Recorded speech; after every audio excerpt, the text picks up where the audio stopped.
meron lang akong ibabahaging running hack. So, ito lang base lang din sa mga napansin ko sa mga iilang buwan kong pagtakbo-takbo. Nakita ko lang to sa isang running coach din at mapapansin nyo to kay Eliud Kipchoge, yung pag-smile. So from time to time, ngumingiti ako kahit wala naman akong taong kasama or wala akong iningitian. Talagang sinusubukan ko lang ngumiti kasi nakaka-relax yun, nakakatulong yun para mag-relax yung sarili mo. Since ako, most of my training are in zone 2 or low heart rate training lang, nakakatulong yun para bumaba yung heart rate ko. So yun yung pinakaunang running hack.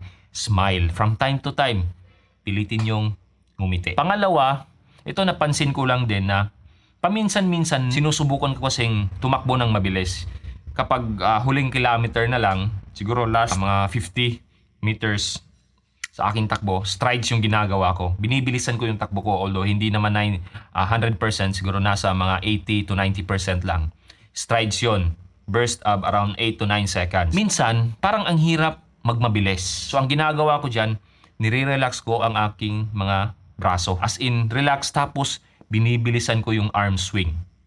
So pag ginawa ko yan, parang sumusunod din yung aking mga paa. Bumibilis din. So ganun yung ginagawa ko para mas napapabilis ko yung takbo ko.